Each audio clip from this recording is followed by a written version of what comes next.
আসসালামু আলাইকুম, সবাই কেমন আছেন? আশা করি যে যেখানে আছেন আল্লাহর রহমতে ভালো আছেন। আমিও ভালো আছি আলহামদুলিল্লাহ। সবাইকে স্বাগতম জানাচ্ছি আমার ছোট্ট একটা পরিবার মাইজান্স মম। আজকে সকালটা কিন্তু শুরু করেছি ঘষা মাজা দিয়ে, মানে হচ্ছে ফার্নিচারগুলো মোছা টোছা দিয়ে। যদিও অনেক আগের, কিন্তু হচ্ছে শখের তো, তাই তো ঘষা মাজা করে নতুন নতুন লুক দেওয়ার চেষ্টা করি। তা আজকে কিন্তু একটু অন্যভাবে হচ্ছে আমি একটু ডেকোরেশন করার চেষ্টা করছি। ওই যে বাহারি থেকে যে প্রোডাক্টগুলো নিয়ে এসেছিলাম সেটা কিন্তু আমি টেবিলের রানার হিসাবে কম এইভাবে সাজানোর জন্যই নিয়ে এসেছিলাম। তো সোফার রুমে যে সেন্টার যে টেবিলটা থাকে সেটার উপরে কিন্তু আমি সাজানোর পরিকল্পনাই করেছিলাম। তো সেভাবে কিন্তু সাজিয়ে নিয়েছি। তারপরে এই যে আরেকটা, যেহেতু দুইটা নেওয়া হয়েছে, আরেকটা ইচ্ছা ছিল হচ্ছে আমার যে একটা আছে সেটার উপরে। তো যে ভাবনা সেই কাজ, তো সেটাই করে নিচ্ছি এখন। যেহেতু রানার সাইজগুলো একটু ছোট, তো টেবিলের উপর সোরাকের উপরে কিন্তু বেশ ভালোই লাগছিল। তো উপরে যে পুতুলগুলো রেখেছি এগুলোর দশা কিন্তু বেহাল, কারণ হচ্ছে মাজান এগুলোর উপর প্রতিনিয়ত মেকআপ করেই যাচ্ছে। তো বেশি যেহেতু রোদ উঠছে না এই শীতের সময়, এগুলো কিন্তু একদম ধোয়া মাজার মধ্যে আমি যাচ্ছি না, কারণ এগুলো ভিজে থাকলে কিন্তু মারজানের মন খারাপ হয়ে যাবে। তো ভেবেছি গরম আসলেই এটাকে সুন্দর করে ধুয়ে তারপর পরিষ্কার করে নিব। আর এই কর্নারটাকেও কিন্তু আমি নতুন করে একটা লুক দেওয়ার চেষ্টা করেছি। কেমন লেগেছে অবশ্যই কিন্তু জানাবেন। নতুন নতুন লুকে কিন্তু ঘর দেখতে বেশ ভালো লাগে। আর গত ভিডিওতে কিন্তু দেখিয়েছিলাম বাহারি থেকে যে প্রোডাক্টটা নিয়েছি, যে পাতাটা ছিল উডেনে, সেটা কিন্তু একটু ভাঙা ছিল। তো ওইটার জন্যই কিন্তু আমাকে আরেকটা পার্সেল পাঠিয়েছে তারা। তো সেটাই কিন্তু এখন বের করে নিচ্ছি। তো প্রথমে আমি ভাবিনি যে সত্যি পাঠাবে এটা সেটা, তো দেখলাম, দেখে কিন্তু বেশ ভালো লাগলো। তো বলা যায় ওনাদের সার্ভিসটা কিন্তু বেশ সন্তুষ্টজনক। তো আমি ঘর ঠর গুছিয়ে নিয়েছি। তা ঘর গুছানোর পর মনে হয় খুব একটা ভারী কাজ শেষ হয়েছে, কারণ মার্জানকে স্কুলে নিয়ে যেতে হয়, মানে নিয়ে আসতে হয়, মার্জান বাবা যদি দিয়ে আসে। তো ঘর গুছিয়ে যদি যাওয়া যায় তাহলে মনে হয় কত বড় একটা কাজ করে গিয়েছি, এসে রান্নাবান্না করতে হবে। তো এই যে আমার দুইটা বিড়াল ছানা কিন্তু খেলার উপরেই আছে। ওরা এই সময় প্রচুর খেলাধুলা করে, একটু পরে কিন্তু একদম ঘুম দিবে, একদম বিকেল পর্যন্ত। তো আমার বেডরুমের কিন্তু এই সাইডটা হচ্ছে আমি সেই সুপারি পাতার খোল দিয়ে কিন্তু একটু ডেকোরেট করেছি, এটাও নতুন করে করেছি।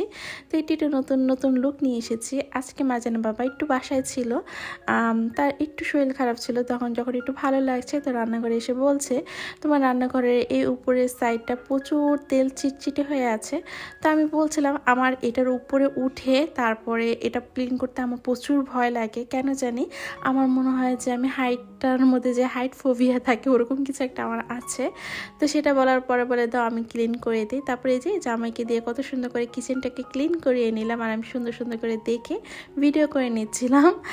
তো হাজব্যান্ডকে দিয়ে এরকম ক্লিন করাতে কিন্তু বেশ ভালো লাগে। এই যে আমার অ্যাডজাস্ট ফ্যানটা একদম কিচেনের সাইডে হওয়ার কারণে, চুলাটা যেহেতু একদম কিচেনের মাঝ বরাবর, তো প্রচুর পরিমাণ তেল চিটচিটে হয়ে থাকে, চারপাশটা অনেক বাজে অবস্থা হয়ে থাকে।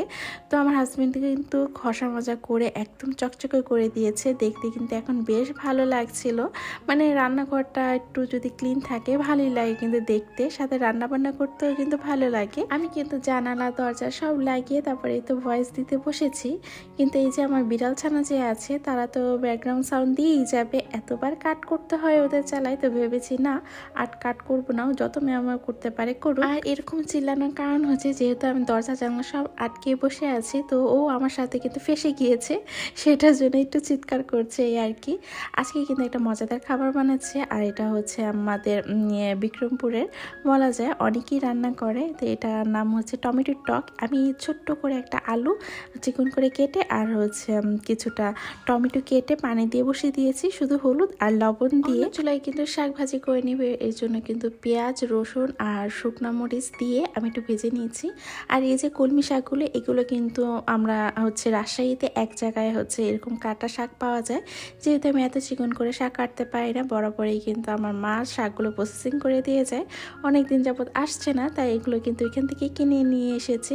তা আমাদের মতো মানুষের জন্য কিন্তু ভালো একটা জায়গা, এরকম শাক কেটে পাওয়া যায়। তো এখান থেকে মার্জানা বাবা অল্প একটু কিনে নিয়ে এসেছে সেটাই কিন্তু এখন শাক ভাজি করছি। আর অল্প একটু আছে, সেটা হচ্ছে আমি ডিপ ফ্রিজে রেখে দিয়েছি, যখন আবার মনে চাবে বের করে খেয়ে নেব।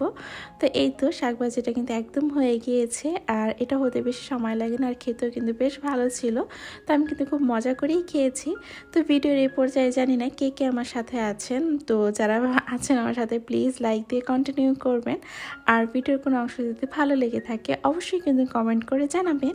আর এই চ্যানেলটা যেহেতু একটা ছোট্ট চ্যানেল, ছোট্ট একটা পরিবার, তো যদি ভালো লাগে তাহলে কিন্তু যুক্ত হতে পারেন। তো আমার চ্যানেলটা সাবস্ক্রাইব করে নেবেন।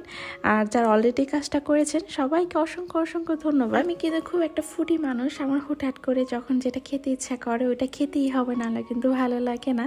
তো হঠাৎ করে কেন জানি ডিম দিয়ে একদম আলু দিয়ে ঝাল ঝাল করে খেতে ইচ্ছা করছিল। ডিম কিন্তু সচরাচর আমি সেভাবে খাই না, কেন যে হঠাৎ করে খেতে ইচ্ছা করলো জানি না, তো ডিম ভেজে নিয়েছি।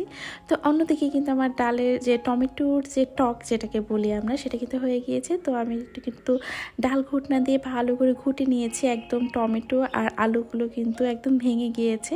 এখন বাগার দিয়ে দিব। তো তেলের মধ্যে কিছু পেঁয়াজ আর রসুন কুচি আর সামান্য পরিমাণ একটু সরিষা, তো এটা দিয়ে কিন্তু আমি বাগার দিয়ে দিব। খেতে কিন্তু অনেক বেশি মজা হয় এই জিনিসটা। যারা এখনও ট্রাই করেননি একবার হলো ট্রাই করে দেখবেন, অনেক ভালো লাগে এই জিনিসটা খেতে। আর এটার মধ্যে কিন্তু আমি কাঁচামরিচ আর ধনিয়া পাতা দিয়ে দিয়েছি। এই তো বলক চলে এসেছে, আর মজাদার কিন্তু টমেটোর টকটাও রেডি হয়ে গিয়েছে। তো আজকে কিন্তু একদম সাদা সিধা রান্না, কিন্তু খেতে কিন্তু বেশ ভালো লেগেছিল প্রতিটা জিনিসই। তো এই যে অন্যদিকে কিন্তু আমি ভালো করে মশলা কষিয়ে তারপরে এই যে এরকম লম্বা লম্বা করে কিন্তু আমার আলু দিয়ে তারপর খেতে ইচ্ছা করছিল, তো ওইভাবে কিন্তু আলুগুলো আমি একদম কেটে নিয়েছি।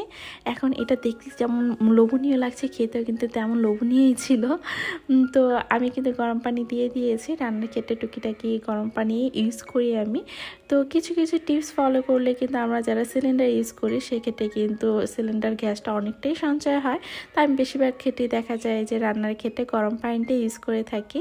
তো এই তো পানি দেওয়ার পর কিন্তু পরিমাণ মতো ঝোলটা শুকিয়ে এসেছে। এখন নামানোর আগে কাঁচামরিচ আর ধনিয়া পাতা দিয়ে এই তো আমি নামিয়ে নিলাম এই আলু আর দিয়ে হচ্ছে এই মজাদার ডিমের তরকারিটা। তো মারজান তো এটা খেতে পারবে না, তো ওর জন্য অনেক আগে মানে কিছুদিন আগে বিরিয়ানি রান্না করেছিলাম, তো বেশ কিছু ছিল, তো সেটাই ডিপ ফ্রিজে রেখে দিয়েছিলাম, সেটাই গরম করে নিয়েছি। এতে করে কিন্তু ও অনেক বেশি খুশি হয়ে গিয়েছে। আমি জানি আমার মেয়েটা এই ডিম দিয়ে খাবে না, তো ওর জন্য কিন্তু এরকম আলাদা চিন্তা ভাবনা মাথায় রেখেই দিতে হয় আমার মেয়েটা কি খাবে। তো খাওয়া দাওয়া শেষ করে আমরা কিন্তু একটু বের হয়েছিলাম, কারণ ঘরের মধ্যে অনেকক্ষণ অনেক দিন ভালো লাগে না, কোথাও যাওয়ার আত্মীয় স্বজন যেহেতু নেই, তো আমরা টুকটাক কিন্তু হঠাৎ বের হয়ে যাই। তো আজকে গিয়েছিলাম পদ্মার পাড়ে, বেশি কিছু না, পদ্মার পাড়ে এই সুন্দর নদীর দৃশ্যগুলো দেখছিলাম, আমরা বাদাম খাচ্ছিলাম আর এখানে বসে বসে একদম অন্ধকার হওয়া পর্যন্ত বসেছিলাম। যখন ব্যাক করছিলাম তখন দেখলাম যে কিছু কুকুরের ছানা, তো দেখার সাথে সাথে এত মায়া লাগছিল মাটার জন্য, যে এত ছোট ছোট বাচ্চাগুলোকে খাওয়াবে, তো মায়ের দুধের জন্য তো নিজেরও খেতে হবে। তো ওদের জন্য বিস্কিট কিনে নিয়ে এসেছিলাম, প্রথমে বাচ্চাগুলো দিচ্ছিলাম, কিন্তু বাচ্চাগুলো এত বেশি ছোট ছিল খেতেই পারছিল না। তারপর আমি বললাম না মাকে দেন, তাহলে হবে কি মায়ের দুধটা তো ওরা খেতে পারবে।